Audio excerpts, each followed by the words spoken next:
Hello guys, welcome back to Polity series on Geeks Idea, a channel of learning and imparting knowledge। जैसे कि आप सब लोगों को पता है, हम फिलॉसफी ऑफ इक्वालिटी को डिस्कस कर रहे थे। ये कहाँ से कहाँ तक है? ये आर्टिकल 14 टू आर्टिकल 18 है mention in the constitution of India. इसी सीरीज़ का एक लास्ट आर्टिकल है आर्टिकल 18। तो आज हम आर्टिकल 18 को अच्छे से डिस्कस करेंगे। और डिस्कशन स्टार्ट करने से पहले please subscribe to this channel. Your subscription is your motivation. Subscribe करने के बाद एक बेल आइकन आ जाता है, जिसको क्लिक करने के बाद आपको हमारी वीडियोस की नोटिफिकेशन मिलेगी। तो please subscribe and let's start the video. Article 18 है related to titles, related to abolition of titles. Colonial states में हेरिडिटरी टाइटल्स दिए जाते थे, लाइक महाराजा, राज बहादुर, राय बहादुर, दीवान बहादुर। ये बैन किए गए बाय आर्टिकल 18। क्यों? Because these were considered against the principle of equal status of all. Society में माना गया कि हर कोई इंसान एक जैसा है, हर कोई इंसान एक जैसा है। इसी को नज़र में रखते हुए ये बोला गया कोई छोटा नहीं है, कोई बड़ा नहीं है। आप सब लोगों को पता होगा, कुछ टाइम पहले, आजकल भी रूरल एरियाज़ में जब कोई चौधरी साहब होगा, जो कोई चौधरी साहब होगा या दीवान साहब होता है, उसके घर अगर कोई आम इंसान जाता है, दीवान साहब चारपाई या कुर्सी पे मज़े लेता है और आम इंसान नीचे बैठता है ज़मीन पे। ये बहुत सारी कास्ट्स में आप भी चल रहा है।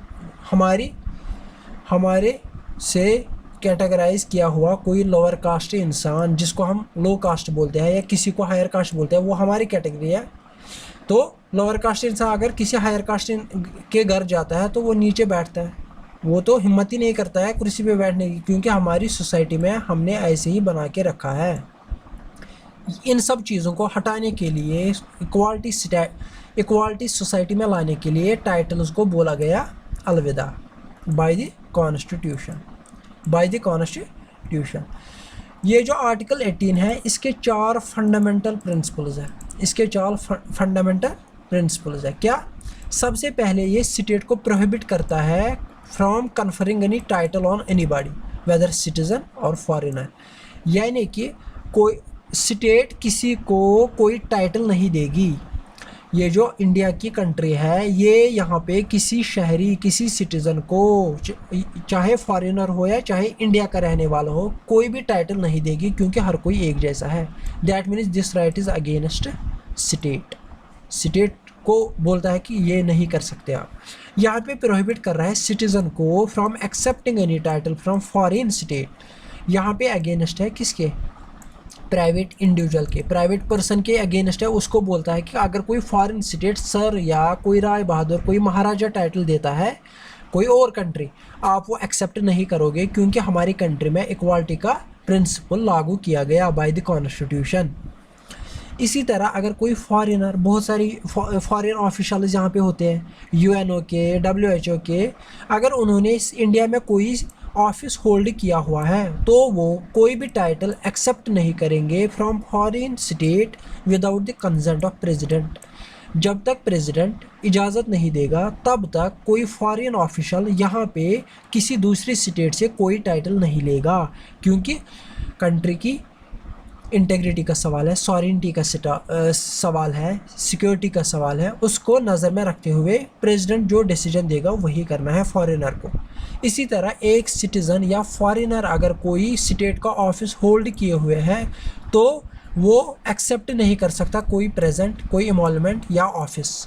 अगर कोई दूसरी कंट्री किसी इंडियन सिटीज़न को या किसी फॉरेन ऑफिशियल को जो यहाँ पे ऑफिस होल्ड किए हुए है, अगर कोई दूसरी कंट्री उसको बोलेगा हमारे कंट्री में आ जाओ, हम आपको कोई ऑफिस देंगे, हम आपको कोई प्रेजेंट देंगे, हम आपको कोई एमोलमेंट देंगे, वो तब तक एक्सेप्ट नहीं कर सकता जब प्रेसिडेंट इजाज़त नहीं देगा, क्योंकि सिक्योरिटी का सवाल है, इंटीग्रिटी का सवाल है, सॉवरेनिटी का सवाल है। तो मुझे उम्मीद है कि आपको ये चारों फंडामेंटल प्रिंसिपल्स ऑफ आर्टिकल 18 समझ में आए होंगे। इससे रिलेटेड एक विवाद हुआ था, टाइटल से रिलेटेड एक विवाद हुआ था। आप सब लोगों को पता है कि हमारी कंट्री में national awards like Bharat Ratna, Padma Vibhushan, Padma Bhushan है, पद्मश्री दिया जाता है। तो कुछ लोगों ने बोला था कि ये टाइटल्स में आ जाते हैं, ये भी टाइटल्स हैं, इनको हम डिसकंटिन्यू करेंगे, इनको डिस्कार्ड कर दो, ये नहीं दिए जाएंगे। लेकिन सुप्रीम कोर्ट ने 1996 में इनकी वैलिडिटी अपहेल्ड कर दी, यानी कि इनको बोला कि नेशनल अवार्ड्स दिए जा सकते हैं। किसमें? Balaji Raghavan versus Union of India case 1992। Supreme court ने क्या बोला? Awards do not amount to hereditary titles. जैसे कि हेरिडिटरी टाइटल्स है, जैसे कि उन्होंने डिफ्रेंशिएट किया है, डिस्क्रिमिनेशन किया है सोसाइटी में, वैसा नेशनल अवार्ड्स का सवाल नहीं है। Theory of equality does not mandate that merit should not be recognised. अगर किसी क्लासरूम में बच्चे, लड़का लड़की सारे एक जैसे, चाहे वो अमीर हो, गरीब हो, लोअर कास्ट से हो, हायर कास्ट से हो, हमारे बनाए हुए कास्ट्स, हर कोई एक जैसा, लेकिन अगर कोई लड़का बहुत मेहनत करके फर्स्ट पोजीशन एक्वायर करता है, उसकी मेरिट को, उसकी मेहनत को रिकॉग्नाइज करने के लिए अगर हम उसको अवार्ड देते हैं, देयर इज़ नो प्रॉब्लम। क्यों? हम उसको अवार्ड दे के उसका स्टेटस नहीं बढ़ाते सोसाइटी में, बल्कि उसके मेरिट को रिकॉग्नाइज करते हैं। यानी कि आपने बच्चे बहुत मेहनत की, आपको अवार्ड देते हैं ताकि वो आगे जाके भी मेहनत करे। इसी तरह नेशनल अवार्ड्स है, ये कोई भेदभाव नहीं करता सोसाइटी में, बल्कि एक मेरिट को, कोई बहादुरी का काम करता है उसको कोई अवार्ड दिया जाता है, सिंपल मेरिट की बुनियाद पे। इसी विवाद के आते हुए जो जेपी गवर्नमेंट थी, जनता पार्टी गवर्नमेंट मोरारजी देसाई की, वो आई थी 1977 में। उन्होंने इन अवार्ड्स को डिसकंटिन्यू किया था। ये अवार्ड्स कब आए थे? 1954 में स्टार्ट किए गए थे। जनता पार्टी गवर्नमेंट ने बोला था कि ये भी टाइटल्स के अंडर आते हैं तो इनको डिसकंटिन्यू करेंगे, लेकिन फिर आ गई फिर से इंदिरा गांधी गवर्नमेंट की, यानी कि कांग्रेस गवर्नमेंट 1980 में, तो इन्होंने इसको फिर से कंटिन्यू किया। तो ये था गाइस सारा अबाउट आर्टिकल 18। होप आपको समझ में आया होगा। वीडियो को लाइक और शेयर ज़रूर कीजिएगा अगर आपको पसंद आया होगा, और चैनल को सब्सक्राइब करना ना भूलें। आज के लिए इतना ही।